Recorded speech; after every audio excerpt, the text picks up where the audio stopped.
Көйгөйүн айтып чечип алганга мүмкүнчүлүк бар. Эч ким мындай чектөө киргизген жок. Президенттин Жалал Абад областындагы ыйгарым укуктуу өкүлүнүн эл менен болгон экинчи күнгү жолугушуусу Каракөл шаарында уланды. Жыйынга 500дөн ашуун жаран келди. Жолугушууда Кулданбаев көчөсүнүн тургуну Анарбек Мурзаев 6 айдан бери таза суу тартуу иштеринин бүтпөй жатканын айтып, шаар мэри Алмазбек Балдашевди жумуштан кетүүсүн талап кылды. Күндөн бери суу жок. 5 gün verse 5 gün yok, 3 gün verse 3 gün yok. Su. Karaköl'ün deputatları 2 milyon akça verip bergen eken. Anı algan yemeler yok. Meğer olsa meğerge kayrıldık diyor. Bir kayrılmagan yeriz kalgan yok. No meğer de gelsin. Anken meğer işteye almaydı. Karaköl'de ne için işteye almaydı? Karaköl meğer menen tölağa deputatlar geliş almaydı.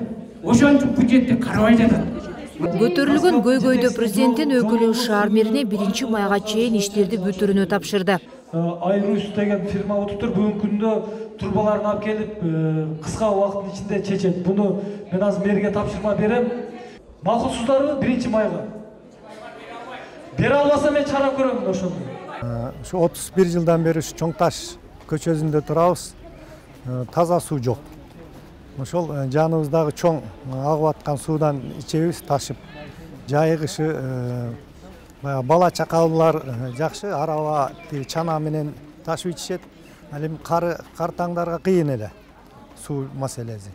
Шаардын дээрлик көпчүлүк аймагында таза сууга болгон муктаждык жогору. Анткени жыйында карапайым калк тарабынан ичүүчү сууга болгон суроолор арбын болду. 67 жаштагы Жемырза Ергешев да 200гө чокул түтүн бар Чоң Таш көчөсүнө таза суу чыгарып берүү боюнча арыз менен кайрылды. Ушул маселе боюнча сиздерге арыз менен кайрылып атабыз. Эртең өкүлдөр келет, эртең мен Чоң Ташка барам, жеринен көрүп, ошону улантуу боюнча маселесин карайбыз. Анан кийин подрядчиктагы бир аз кечиктирип атат. Эскертүү катары бергенбиз. Финансы министрлигинин порталынын кара тизмесине кирген. Эгерде өз келишимде көрсөтүлгөн талаптарды аткарбаса, укук коргоо органдарына мыйзамдуу чара көрүп берүү боюнча каттарды жолдойбуз. Шаарда жумуссуздук көйгөйү да көч. Каракөлдүктөр Токтогул ГЭСтеринин каскадына жумушка албай жатканына нааразычылыктарын айтышты. Каракөл шаарында жашаган жергиликтүү адамдар канча пайыз Каракөл шаарынын тургундары? 100%. 199%. Алпайды атат. Урматтуу Каракөлдүн месийлери 10 же 15 gün атат.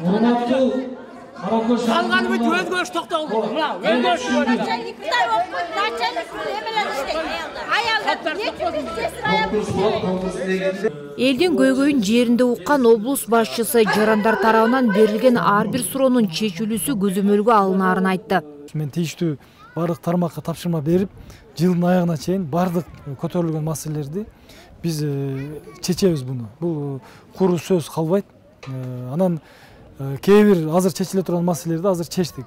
Белгилей кетсек, президенттин Жалал Абад областындагы ыйгарым укуктуу өкүлүнүн эл менен болгон жолугушуусу Ташкөмүр шаарында уланат. Диана Райымжанова, Буркан Бекматов, Каракөл шаары.